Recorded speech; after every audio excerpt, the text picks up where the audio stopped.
തുടക്കത്തിൽ നമ്മൾ കേരള രാഷ്ട്രീയത്തിൽ തീവ്രമായി ചർച്ച ചെയ്യപ്പെടുന്ന വിഷയമാണ് ചർച്ച ചെയ്തത്. രണ്ടാമത് നമ്മൾ എടുത്തത് തീവ്ര വോട്ടർ പട്ടിക പരിഷ്കരണമാണ്. എന്നാൽ യഥാർത്ഥത്തിൽ ജനങ്ങളെ ബാധിക്കുന്ന തീവ്ര ചുഴലിക്കാറ്റ് അത് കര തൊടാൻ തയ്യാറെടുക്കുകയാണ്. ആന്ധ്ര ഒഡീഷ തീരങ്ങൾ ഇപ്പോൾ തന്നെ കനത്ത ജാഗ്രതയിലാണ്.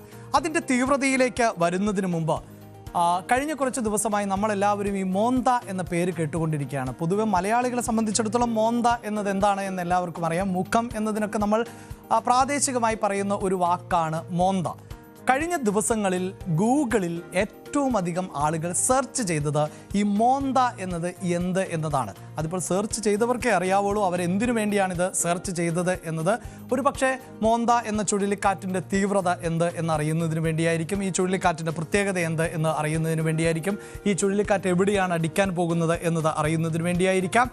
അതല്ല എങ്കിൽ ഈ മോന്ത എന്ന പേര് എങ്ങനെയാണ് വന്നത് എന്നത് അറിയുന്നതിന് വേണ്ടി ആയിരിക്കും. അതൊരു കൗതുകകരമായ കാര്യമാണ്. എന്താണ് ഈ മോന്ത എന്ന പേരിടാൻ കാരണം? അതിനിപ്പോൾ മലയാളത്തിലെ മോന്തയുമായി എന്തെങ്കിലും ബന്ധമുണ്ടോ? അതിനുള്ള സാധ്യത പൊതുവെ കാണുന്നില്ല എന്ന് നമുക്കെല്ലാം അറിയാം. എന്തായാലും ഈ പേരിടുന്നതുമായി ബന്ധപ്പെട്ട കാര്യങ്ങളിലേക്ക് നമുക്ക് ആദ്യമൊന്ന് പോകാം. ഈ ചുഴലിക്കാറ്റിൻ്റെ തീവ്രതയിലേക്ക് വരാം.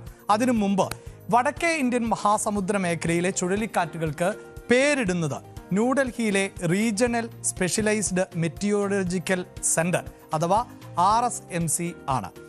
ലോക കാലാവസ്ഥാ സംഘടനയായ WMOയുടെയും ഐക്യരാഷ്ട്ര സഭയുടെ ഏഷ്യ പസഫിക് സാമ്പത്തിക സാമൂഹിക കമ്മീഷൻ്റെയും മേൽനോട്ടത്തിൽ ഇന്ത്യൻ കാലാവസ്ഥാ വകുപ്പായ IMDയും ചുഴലിക്കാറ്റുകൾക്ക് പേരിടാറുണ്ട്.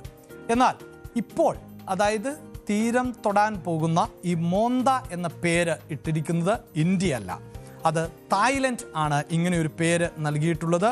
മോന്ത എന്ന തായ്ലൻഡ് വാക്കിൻ്റെ അർത്ഥം സുഗന്ധമുള്ള പുഷ്പം അല്ലെങ്കിൽ മനോഹരമായ പുഷ്പം എന്നാണ്.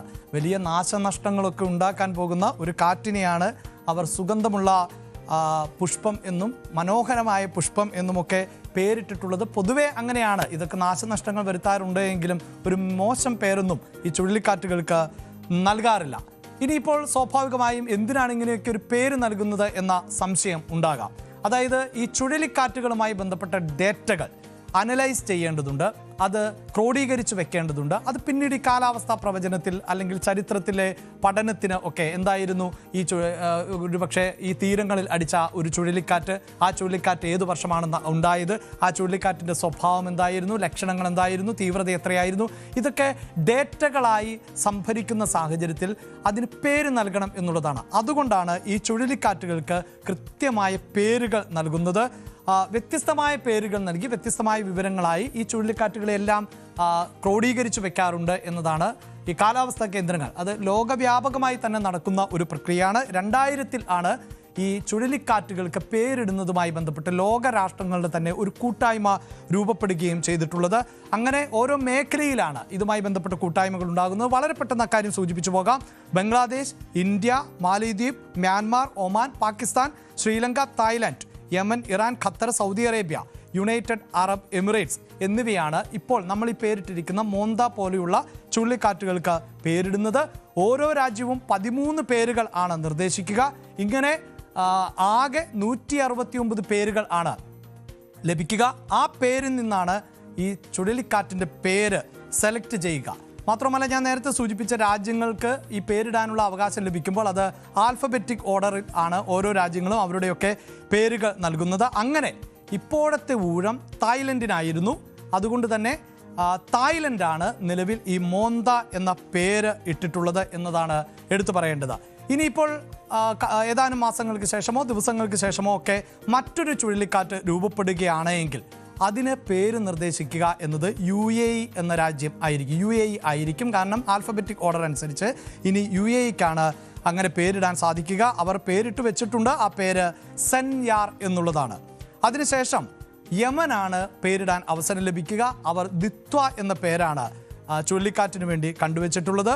ബംഗ്ലാദേശ് കണ്ടുവച്ചിട്ടുള്ളത് അർണാബ് എന്ന പേരാണ്. അതിനുശേഷം പിന്നീട് ഇന്ത്യയായിരിക്കും ചുഴലിക്കാറ്റുണ്ടാകുമ്പോൾ പേരിടാൻ പോകുന്നത്. നിലവിൽ മുറാസു എന്ന പേരാണ് ഈ ചുഴലിക്കാറ്റ്, വരാൻ പോകുന്ന ആ ചുഴലിക്കാറ്റിന് ഇന്ത്യ നൽകിയിട്ടുള്ളത് എന്നതാണ്.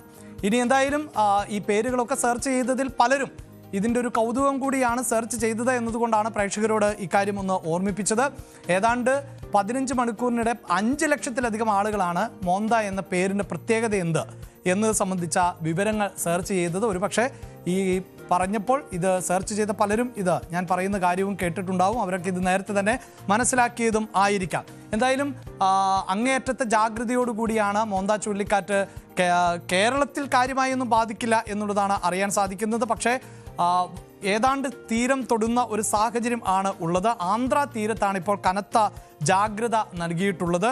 ഒഡീഷ, ആന്ധ്ര, തമിഴ്നാട് ഈ മേഖലകളിൽ ആയിരിക്കും ഈ ചുഴലിക്കാറ്റുമായി ബന്ധപ്പെട്ട് കനത്ത മഴ പെയ്യാനുള്ള സാധ്യതയെന്നാണ് ഇപ്പോൾ കാലാവസ്ഥാ നിരീക്ഷണ കേന്ദ്രം നൽകിയിട്ടുള്ളത്. അതിൽ തന്നെ ഒഡീഷയിലും ആന്ധ്രയിലും വലിയ തോതിൽ നാശനഷ്ടങ്ങൾ വരുത്താൻ സാധ്യതയുണ്ട് എന്നുകൂടിയാണ് പറയുന്നത്.